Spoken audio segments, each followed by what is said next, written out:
about making the most of technology. And this is a very pertinent topic for us here, mainly because the introduction of Canvas, the new VLE, but also because as we change from one VLE to another, and having dabbled with WebCT and other technologies which were Web2 based technologies or lecture capture or whatever, I personally feel this sense that we need to understand more about using technology effectively in our teaching beyond the platforms and beyond the software, so that those skills we have become more transferable, if you want. So that if one day they tell us Canvas has, run its course and now we're doing something else, our skills will be there and we'll be able to understand what goes on behind the principles of learning and teaching and using technology to do so. And hopefully Rushton will help us to do that. Without further ado, Rushtom Hurley. Thank you. Seems like the very best way to start a technology program is to have a technology quirk cabin. As little Australians. As many of you may know, one of the first ways to solve any technology problem is to unplug, wait, and then plug again and see what happens. If that works, great. If not, no, thank you. So anyway, it is such an honor to be here. I am very excited to be sharing some ideas with you. I'm hoping that in addition to perhaps being intriguing in some fashion, it will be of practical value to you as well. And as we talk further, I'll count on you to help me in that regard. Would any of you happen to recognize the picture? I took this picture yesterday in Winterbourne and walked around the gardens and was just wildly impressed with how beautiful they were, and presumably still are. And in being here, there's a lot about this place that excites me for being able to talk about these topics. And we'll start with a quote. And the quote is this: "This distinctive character of our own times lies in the vast and constantly increasing part which is played by natural knowledge. Not only is our daily life shaped by it, not only does the prosperity of millions of men depend upon it, but our whole theory of life has long been influenced, consciously or unconsciously, by the general conceptions of the universe which have been forced upon us by physical science." Some of you may recognize that.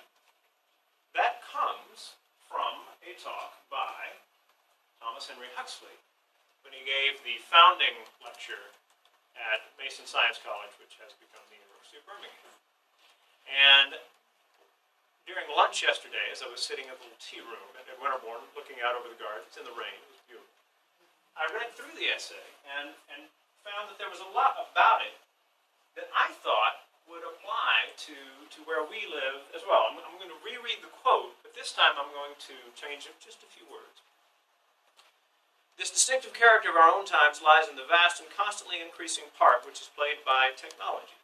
Not only is our daily life shaped by it, not only does the prosperity of millions depend upon it, but our whole theory of life has been influenced, consciously or unconsciously, by the general conceptions of the universe which have been forced upon us by ever-evolving technologies." I feel that those terms fit in quite well with the paragraph, and it represents an exciting time. I'll speak to that in a lot of detail, but I should be social enough to introduce myself. I run a little nonprofit. Sometimes I think of it as a very nonprofit, but there you go. It's an educational effort to save the world from ignorance, one creative video at a time. Thank you very much. And the idea is that students and teachers from around the world would share insights on things that one might encounter in school. A lot of this is focused on the primary and secondary years, although there is content for the first couple of years of university as well. My own education comes from going to school in southern Arkansas in the United States, a little town called Magnolia in Columbia County, pretty place. I went to university in Texas, in San Antonio. That includes a lot of wonderful spots, including the Alamo, the Shrine of Texas Liberty. And then spent a year and a half after college in Japan. And it was in Japan that I discovered a real love for language. I had never studied a language and gone somewhere where I had to use it before. And there in Japan, with this very different language, I found that it was just so exciting and became a language teacher. I was a Japanese language teacher in high schools and some college level work for many years in the United States, and then shifted to become a principal. After doing that, I decided I would start my own business and began getting involved in teacher preparation and teacher professional development. So this is the Krause Center for Innovation at Foothill College in California, in the San Francisco Bay Area. Some of you might decide at some point that this is something you want to learn more about. And if so, you are welcome to stay in touch with me. Just in case you decide you need to spend a little bit of time in Northern California, you could make that sacrifice for the university to make such a trip. And I'm sure that that would be approved very quickly. All right. So I'm going to offer up a couple of addresses for those of you who are on devices right now. You don't have to be on a device, but if you are, feel free. For this is a chat. And for many instructors, the idea of giving students a chat is anathema. Oh, they're already easily distracted. Why should I give them something that would only accelerate them?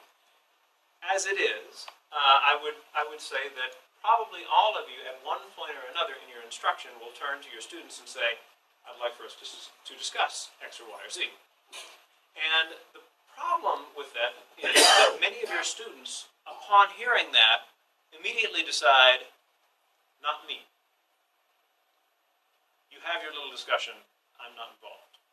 And that may be because they're shy, it may be because there's someone they sit near who interrupts them and they don't want to deal with that kind of annoyance.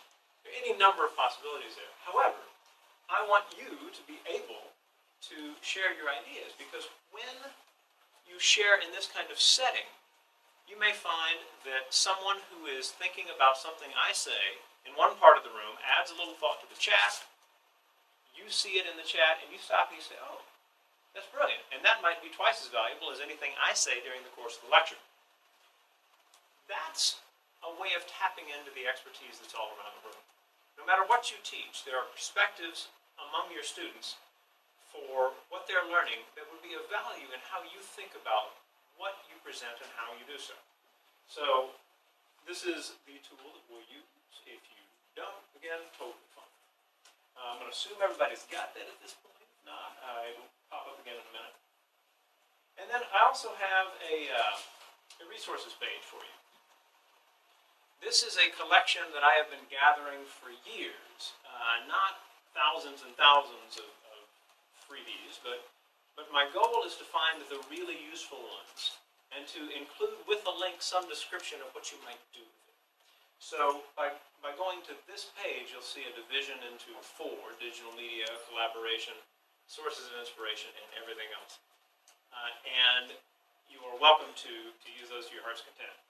I personally believe that free resources are very important. Why do you think I believe that?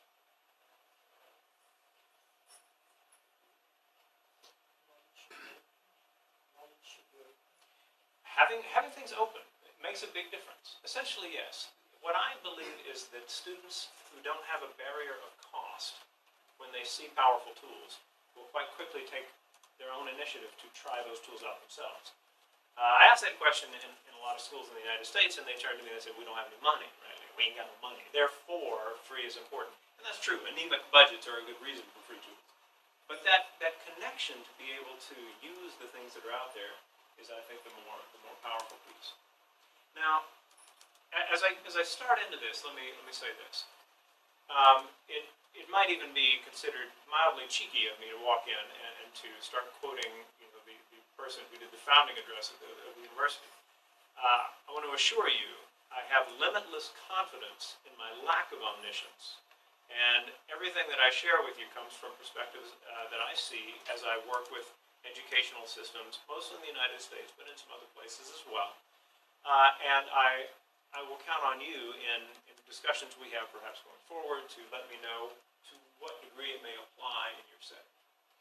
Now, about you. How many of you are lecturers here at the university? Okay. How many of you are here from some other setting? All right. How many of you are here at the university, but lecturing is not what you do? Okay. Good. And if you have a moment after the presentation to come up and talk with me a bit, I will be here for a few minutes, and I'd love to learn more about what motivated you to come in to this talk on motivation and technology. All right, so with that, let me say that I think it's an interesting time. I think it's an interesting time to be a teacher. I actually believe that there's never been a better time to be a teacher. Now that would sound quite strange to an American audience, because we have this kind of simplistic accountability, simplistic and therefore ineffective accountability that's kind of been forced upon the school systems. And it tends to get in the way of a lot more creative approaches to learning that, in my humble opinion, is notably more effective. But how would I make a case along these lines? Well, I'm motivated by the thought that, given what is available to us now in terms of technologies, we have such wonderful opportunities as teachers. And so I will speak to various motivations, the first being the motivation to discuss. So I'm going to show you a short video. Seems to work for us. Many of the students seem to be doing okay. And then at some point we stop and go, could we be doing much, much better? Really? What would it require of me? Really? Right? Those kinds of moments are big. Coming from here, the impact is different depending whether you're already a bit motivated. So you might be more motivated if you saw something like that, but if you're not motivated, it wouldn't convert you necessarily. That's a very interesting point, right? You know, some of the things that we use are going to be good for getting the people who are already bought in to kind of expect more of themselves. Maybe it's something totally different that will get somebody who is kind of sitting there going, I could be anywhere else, you know, to stop and say, okay, you know, maybe I can do something. Good thought, thank you. Anything else? I love was it Kennedy quote about doing things not because they're easy but because they're hard. So, right. What motivates a student, right? What makes a student stop and say, I want to do more of this, I want to be successful, I want to make sure that I have an impact. And I think it's overcoming complexity. It's that very thing. You know, if something's easy, it was easy, right? What else are you going to do with it? Big deal, I did it, whatever, right? And if, on the other hand, you work your way through something quite hard, then there's that feeling of accomplishment, and you have the personal motivation to move forward. Well, how do we get them to think about their learning this way? Another motivation I want to talk about has to do with the motivation to avoid predictability.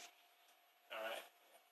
Now, if you asked 1,000 students in the United States to describe their classes in school, you know, anywhere between 5th grade and college, the number one adjective you would get by a long shot would be, you know, that's it, boring, right? They're boring, they're boring, they're boring.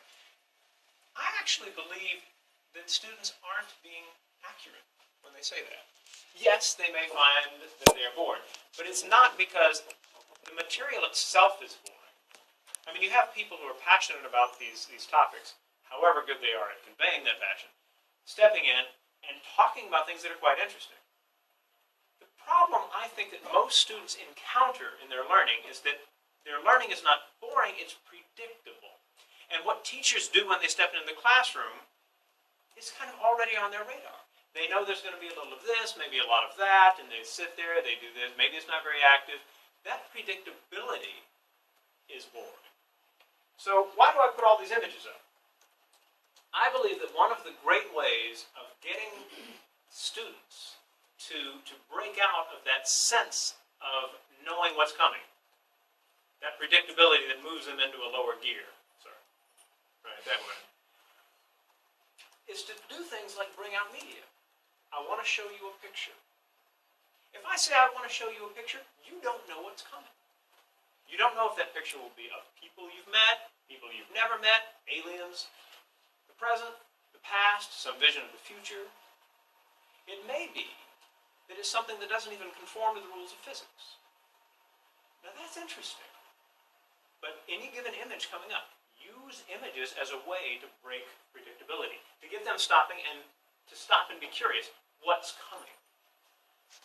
Now these are a set of favorites that I chose in Flickr. I use Flickr a lot because there are billions with a B, billions of images that have been uploaded, many of which are Creative Commons licensed, which means it's perfectly legal for me to use in contexts where I have something out there on the web. And as a language teacher, I chose different pictures that correspond to words that I teach, to vocabulary. So in that first slide at the top, for example, there's a number of pictures of different modes of transportation, which is an early kind of topic in our program. And in doing that, I could say, all right, class, who knows the Japanese word for bicycle? I'm waiting. You know, things like that. But that's kind of shoot me now education. And instead, if I'm getting a picture in front of them, not this guy, what is it? What is it? What is it? Now, you know, there's more of an engagement. Sometimes engagement, you know, is kind of, oh, that's just this kind of fluffy thing about, you know. No. Engagement means that they are involved in their learning in a meaningful way. At least that's how I use the term. And so, an image like this is an interesting image. But this is also an interesting image. Right? If I'm trying to teach you bicycle and you're looking at this image, it raises a different set of questions than this one does. This one may be about hobbies. This one may be about cultural differences. This one may prompt a student to stop and say, well, how do you say camel in Japanese? Which would be a challenge for me, as I really have no idea what the word is, but still, right? These are the kind of moments. This is another picture with a bicycle in it. And this brings up new things as well. Many students, especially in our part of the United States, their first language is Spanish. But they may have teachers who never make any reference to that world of theirs. Here's an image that suddenly is like, hey, wait, that looks like the town where I'm from in Mexico, Colombia, wherever it may be. And having that moment of stopping and saying, oh, wait, makes it something that they can engage in. Here's something you don't see every day. But in terms of getting a student to stop and say, what's going on? Right? Well, now they're ready to use the word bicycle instead of just toss out an answer to a question. What's the word for it? Here's quite a different picture as well. Were Schwinn bicycles a thing here in the UK as well? Right? I mean, there was a time when Schwinn was almost substitute for the word bicycle, right? And getting students to stop and look at different things and begin to ask questions that they wouldn't have otherwise. It's that level of instruction using technology that we can use very easily now. Because getting a picture like this is really just a matter of going to the site, finding it. I mean, there's some very easy ways to get there. Here's the site, by the way, that I use to launch. This one, and please add this to the chat as well, so if you are on the chat, you don't need to write it down, but you can. Search.creativecommons, in the plural, .org. Creative Commons licensed media is material that you can use in material that you create and place online to share with other instructors, other students around the world, totally legally. There was a time when it was copyrighted or it wasn't. And now, copyright, all rights reserved, public domain, a near free-for-all, has this in between it, Creative Commons. It means some rights reserved. You're probably familiar with this. But this is a great way to find images, video, music, where people have created it and uploaded it to a site and said, here, go, feel free, take it. There's a site called Jamendo, Jam-N-O, jamendo.com. Hundreds of thousands of tracks of free music. You might say, wait a minute. Hundreds of thousands of tracks? Yes. And it's free? Yes. And it's legal? Yes. And I can download it? Yes. Have I heard of any of these artists? No, you haven't. But nevertheless, there's a lot of good stuff there. Not all family friendly, by the way. So you know. But this is a great departure for finding all kinds of Creative Commons licensed material. Here's a little extra for you. tinyurl.com is a shortcut. Allows you to get to a longer address with a minimum of typing.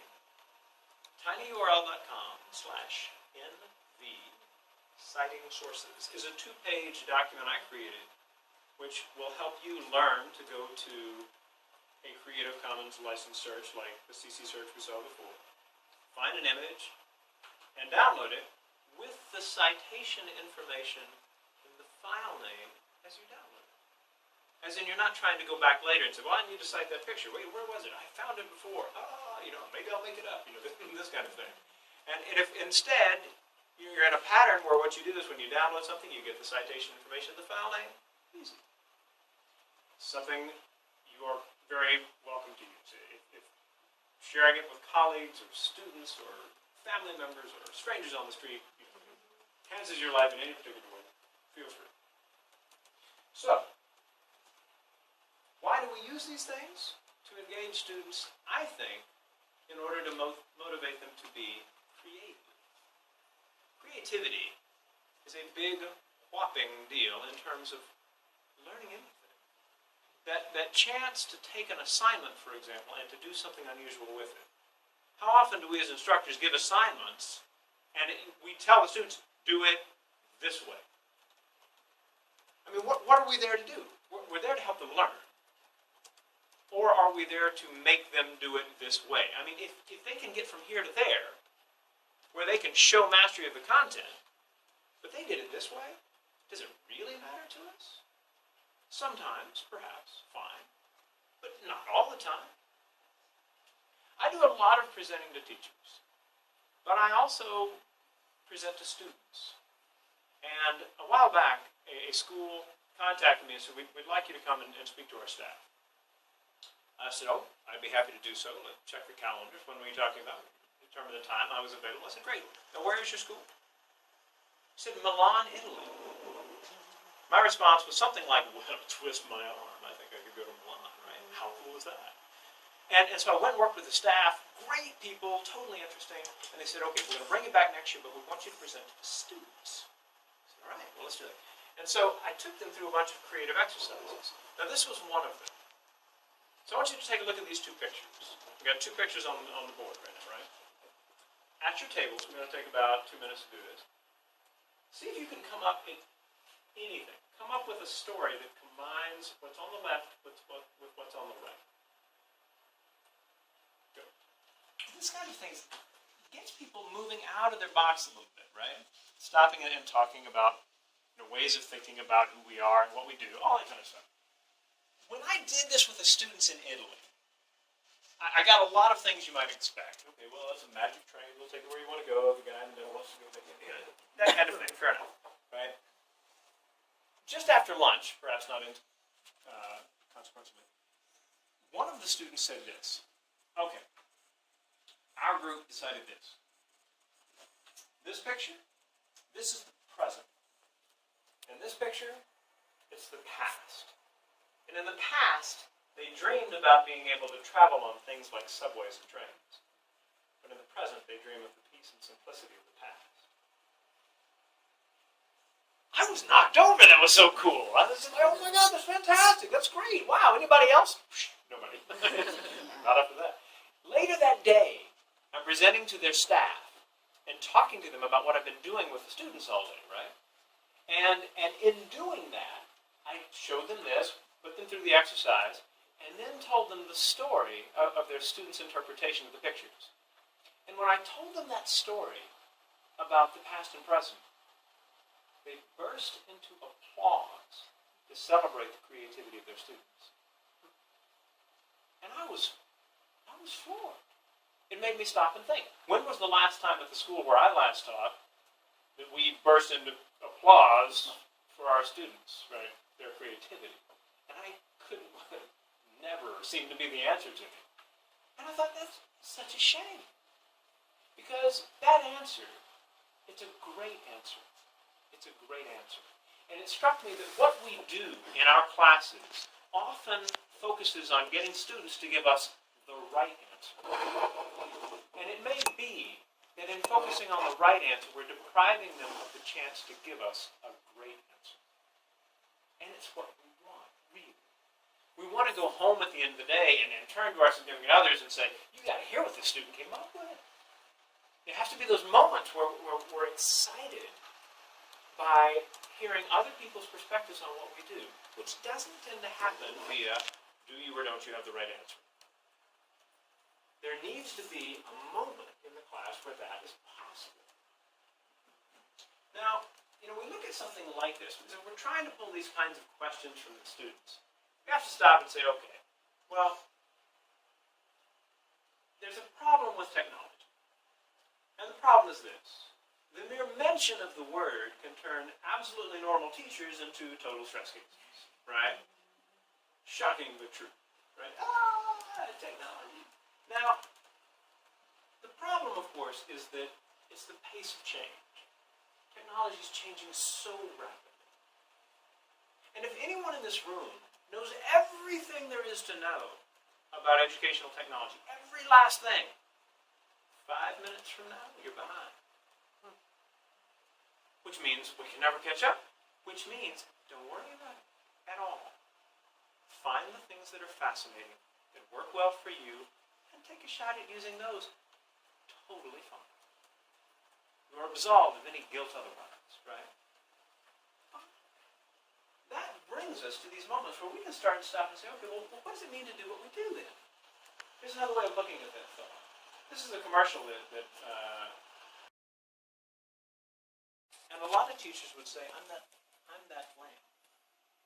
Technology is changing rapidly, and I'm the one getting set aside in favor of something new. And that's such a profound misunderstanding of our place in this professional world.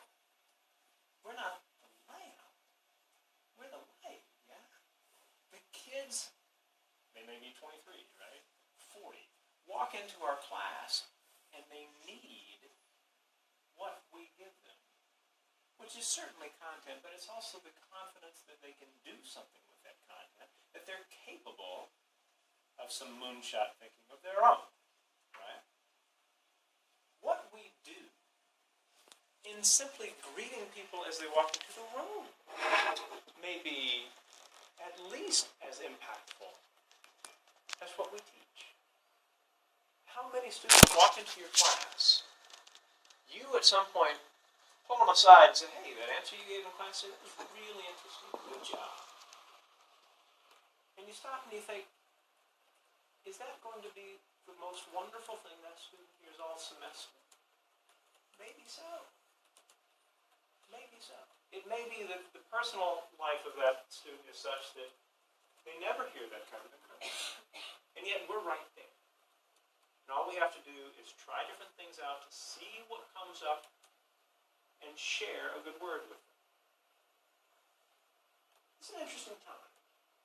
It's an interesting time in part because, as Mark Prensky puts it, we're the digital immigrants, they're the digital natives, right? But as more people come into teaching who were digital natives themselves, this time of having both groups is going to disappear. There's an interesting opportunity that we have right now. They have no fear trying new things. We know how to ask good questions. Everyone in the room has that skill.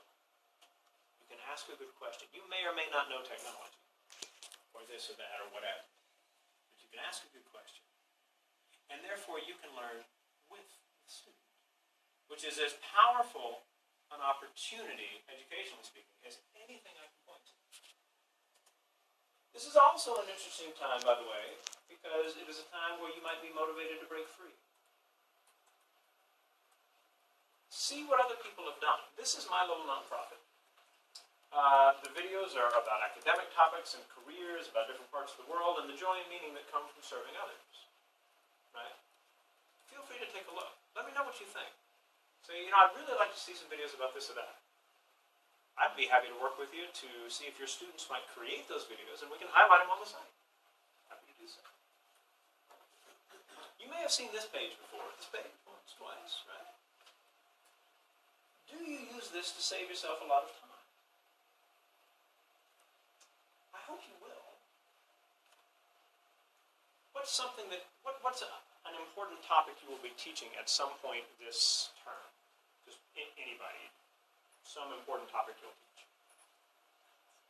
Shoulder anatomy. Say it again. Shoulder anatomy. Shoulder anatomy. All right, let's take a look. So if I type in shoulder anatomy and I enter, I get 10.5 million results. Probably won't go through them all, right? It finds everything on the web that it can. Now, it's not the efficient way of actually going about it, though, if what we're looking for as an instructor is a presentation that I can use to talk about shoulder anatomy. However, if I add to the search file type as one word, file type, colon, PPT, PowerPoint files. I'm interested to know if there are PowerPoint files online about shoulder anatomy. I say search, and it says found about 4,000. Shoulder anatomy and examination from usuhs.mil. So the American military apparently put up a thing about shoulder anatomy, right? And then here's one down here, nums.ac.ir. Okay, an Irish university put up something about this. gcsu.edu, some American university that has an Emory, perfectly good school, lots of images. All of these main bits right here, though, are PowerPoints. And if you right-click on it and say Save Link As, or Save File As, or Save Target As, you can download it and take a look. And if it's useful, then when you present it, tell the students, hey, I got this from Emory University. Let's hear it for them. Yay, moving on. You got to cite your source, right? Model that. Now, if it comes up and it says this is copyrighted, well, that means that if you are going to use it, you have to use it under fair use provisions allowances. But you can still use it. You can't post it out there as your own work, obviously, right? But, nevertheless, if it's valuable, great. And you might find a PowerPoint that is wonderful for getting a thought across in a way that you haven't thought before. You might find a PowerPoint that's awful. That, too, is valuable. You introduce shoulder anatomy, you say, all right, well, I'm going to show you a presentation, and afterwards I want you to tell me why it sucks. Good luck. That's an interesting exercise. It was awful because it didn't treat this topic, it didn't treat that topic, or it was all text on a slide, and I was bored after half, 1.5 slides. Okay, there's a lot of potential to discuss the way things are presented in that setting. That, I think, is interesting. So that's what it looks like. I thought nanotechnology, nobody would offer the thought. There you go.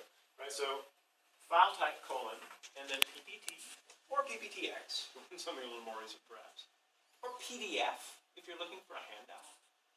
There may be things that you can grab that way. There's a lot of possibilities. So another motivation. We'll talk about the motivation to break free. I want to kind of wind down with these thoughts. Do you know how elephants are trained for a circus?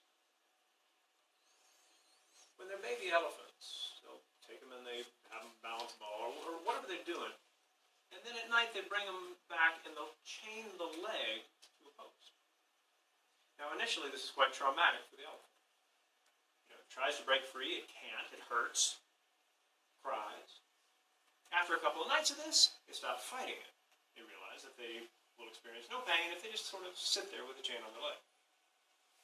The elephants grow up much stronger, perfectly capable of breaking the chain, but they don't.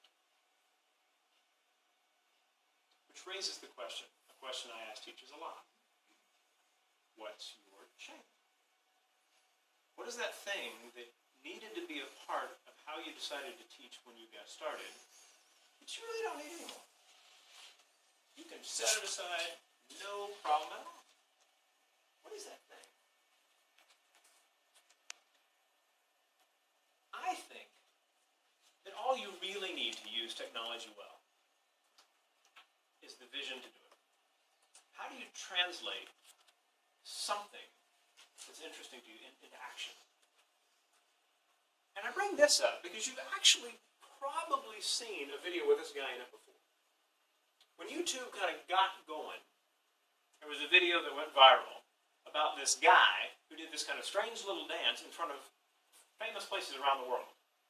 And we all passed it around, like, hey, check this weird video out.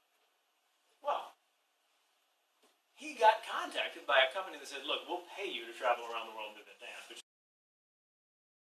Our congratulations on the completion of his work, and in expressing the conviction that the remotest posterity will point to it as a crucial instance of the wisdom which natural piety leads all men to ascribe to their ancestors. I think that is a wildly cool quote.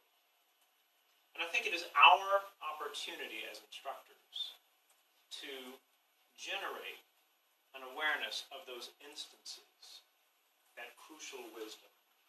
And I think it's part of what it makes it so wonderful now to be a teacher. That it's the best time ever to be a teacher. You're welcome to stay in touch with me.